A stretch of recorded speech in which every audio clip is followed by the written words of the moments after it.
welcome Dan Todorici. Thank you. Thank you so much. Pleasure. Yes, it's quite interesting how security has certainly changed along with technology. And we'll be talking a little bit about security for APIs, the challenges, why it's so hard, what we as a API management provider and a gateway provider provide for security, and then how that's layered with a partner of ours technology, Elastic Beam, right? And together providing I think a great solution. So, one of the things when you look at technology and the challenges to security, these threats are, omnipresent, right? And you've seen all these things. The Nissan Leaf last year, I believe, was hacked, right? And the ability to change the air conditioning system or turn the heat on was something that was enabled and discovered nicely by somebody who owned one and alerted the company before there were any problems with it, right? The National Weather Service had an issue with their APIs.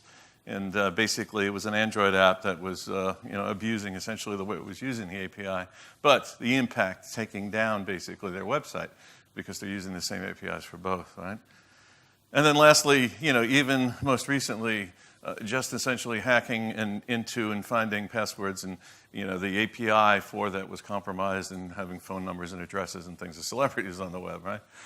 These things certainly continue, and they occur at many levels, right?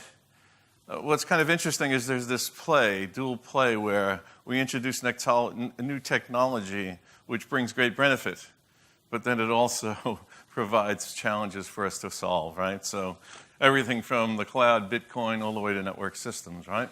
So these are the challenges we certainly live with, and as part of our growing digital nature of business, certainly that we must address. And as I'm sure you're aware, these really do impact business from a revenue perspective, from a customer loyalty perspective, to essential survival of the business. So everyone's concerned about it, and I think certainly security will be an ongoing topic of great interest over the next so many years. So why is it so hard?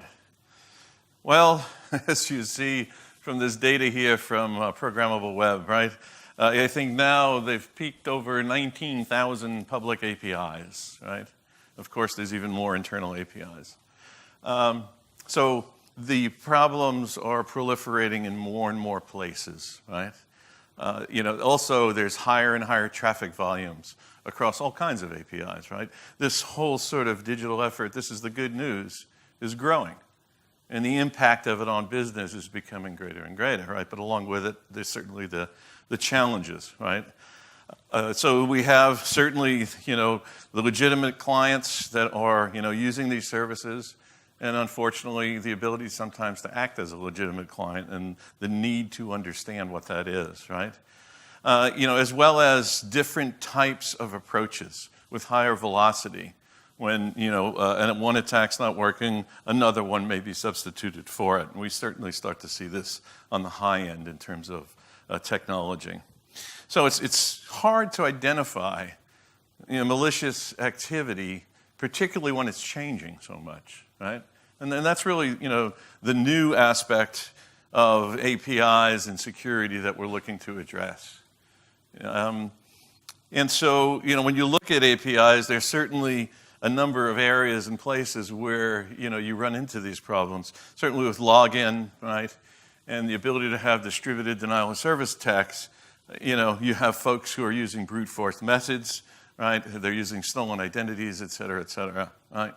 And also, the ability to compromise an account and take credentials and use those, and appearing as if essentially you are legitimate traffic, right?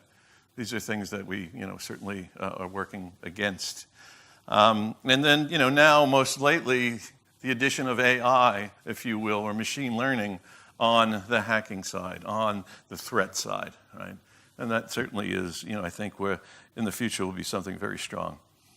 So when you look at the layers that these attacks can come from, right, from a security perspective, there's a number of sort of, ascending in terms of sophistication levels to this. And, as I just mentioned, there is this increasing sophistication of technology, right, in AI, machine learning.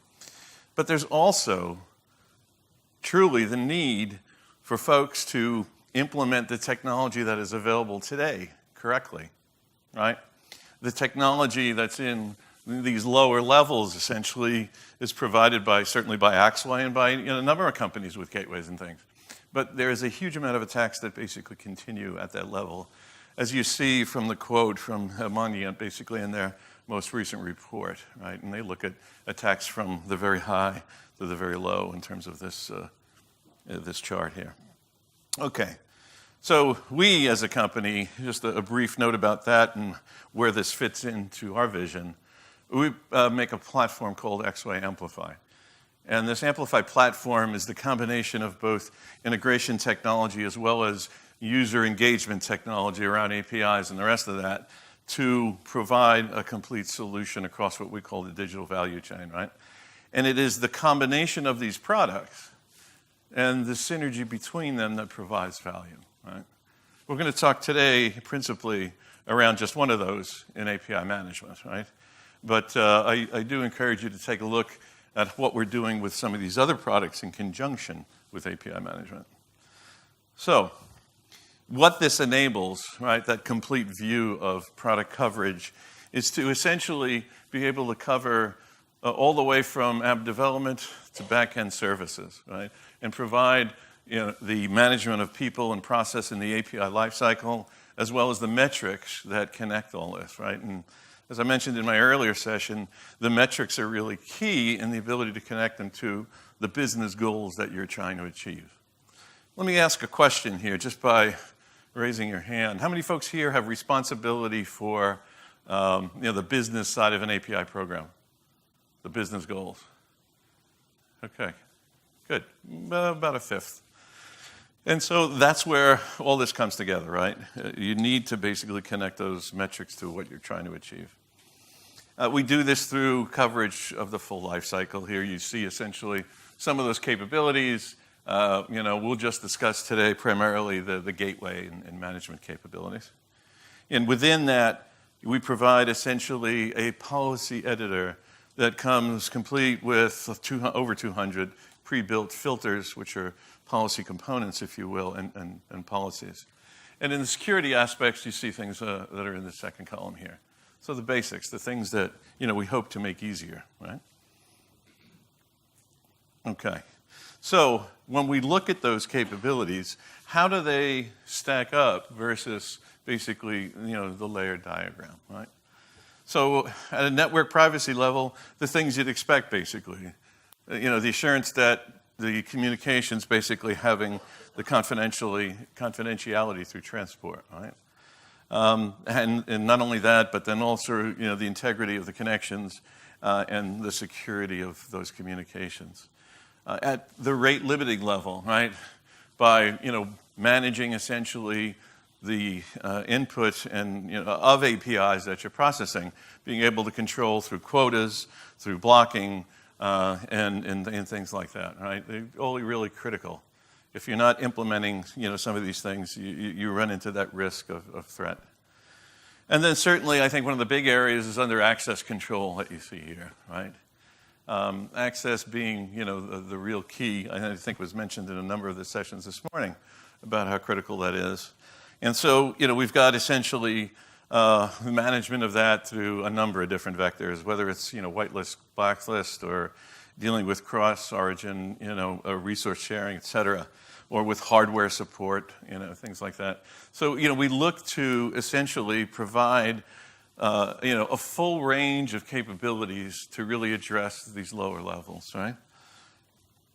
And we do, at a higher level, the top ones here, address a little bit of it, right? Certainly with pattern matching, some of the antivirus stuff can detect, bots, right? And at an application level, we certainly can prevent some denial of service attacks. But as you can see here, there's more that's really needed there, right? And that's really the new frontier of security and threat management, if you will. So how do we do that? Well, we've partnered with a company called Elastic Beam that is doing some really innovative work around the idea of artificial intelligence and security. It's also not something that's using signatures for detection. It's rather looking at the traffic, it's looking at patterns, it's learning on its own what is good versus what is bad. And to date, that technology has resonated in terms of its effectiveness. And they've got a number of customers and are doing quite well with it. So it certainly helps to identify new attack vectors with its learning, by learning what's good. It provides a honeypot approach as well, where you can have fake APIs and you can essentially watch the hacks taking place. And one of the great things it provides is deep visibility into the traffic. So for auditing purposes, right, or understanding how that attack has manifested itself, it provides a lot of data and a lot of information and reports, right? And I think that's really pretty key. It is certainly, it works in conjunction with our platform, with our gateway. Here you see a policy configuration, right? So I mentioned the policies we have before. Well, the ability to also add external or custom policies is part of that. So the configuration essentially is done, which then integrates the Elastic Beam, AI engine essentially into, the path of the request, right? And so with that, the engine can learn what is good. The engine can basically take on, some of the challenges that it thinks are out of band. One of the other great benefits here is that the setup is rather simple, right? Because it's not using existing patterns and updated pattern lists, right? It's self-learning. So, the idea is, especially if you're using this while you're developing, your API work, it's learning from you what is a good pattern, right? And certainly learning once you've gone public and once you've made yourself available to higher level testing.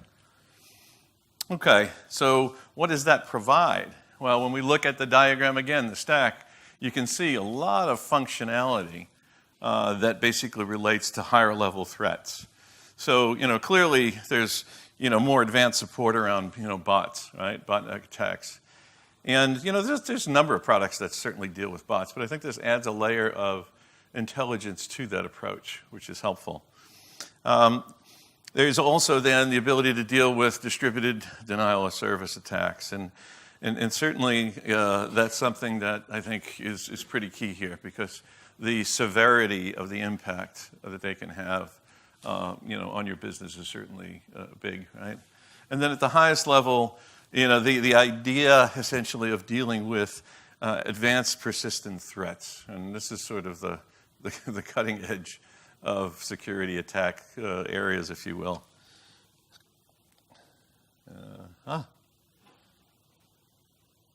No, not now. Wouldn't you know? Leave it to Microsoft. Okay. So, along with the style here of advanced sort of attacks is this idea of continually changing, methodologies, right? And I think it's where there's a lot of work that's certainly, ongoing in terms of, finding the best ways to address it. And, Elastic Beam believes this is really their sweet spot, certainly. So, whether it's pulling the data, stealing the data through exfiltration, or essentially, dealing with eliminating data or, injecting into memory, things that will certainly harm your data. It's all areas that it essentially looks to manage and prevent. So when you look at, how this sort of works, as I mentioned, there was the plug-in, if you will, the policy, which is the security enforcer, that essentially, captures the metadata about, the particular call, if you will. And so that enables, this automatic approach to it. And it can, it can determine a number of different things with this, right? Through login or otherwise. And, we really think that this type of approach, especially working as it does in a very distributed environment, is very helpful and certainly an elegant way to approach this new threat and this ongoing threat that these continually changing, technology provides. Right? So I mentioned before that it does some very interesting things about reporting and data. And it essentially goes back down to a very fine level of what the method was, right? And that's what you see here in terms of the code in the middle. So it's very useful, certainly, in not only detecting, what's occurring and preventing things, but also in providing the data necessary to really understand, more broadly, how your APIs are being used, right, and the traffic that you certainly provide, right, or that you discover. So at a level of reporting, I think it's sort of twofold in terms of benefit. It's one in terms of the security side of things as well as the visibility it provides on the business side, for that matter. But when you talk about audit and compliance and the rest of that, again, this is really quite suitable because of the level of depth that you can achieve with that. All right, so essentially, this technology is one that's been, I think, in the public domain for not even a year at this point, right? They were a quiet company in terms of stealth mode up till, I think it was July of last year. But since then, they've certainly garnered a lot of praise for the approach that they take, as you see here. And we think it's one of the better ways to address this sort of new vector of increasingly smarter threats, if you will. And that's why we partnered with them and did the integration to make this not only as painless as possible to use, but as efficient as possible to deploy, right? No matter how you're looking to deploy, in terms of cloud, hybrid, or on premises, right? So, wrapping things up here a little bit, the threats are, as we know, continuing and available everywhere, right? It's an area that we know is going to continue. And APIs really provide this new vector, this new surface that opens up a lot of possibility from both the good side in terms of opportunity, but also on the threat side, which we need to manage. IDs and passwords, I think you've probably heard, and even in other sessions today, they're great. They protect APIs, but they never really stop hackers, and so other things are required in order to achieve that. The analysis is specifically important, right, because you've got to look at the patterns of traffic to determine where the challenges are, right, in terms of possible threats, and differentiate between normal patterns of traffic and patterns of traffic that can be problematic, right? And then lastly, to leave you with a note on this, we believe the combination of the two companies' technologies provide that full stack level, if you will, of coverage from top to bottom, right? So with that, I think I shall wrap up my thoughts, and if there's a question or two, I'd be happy to take that.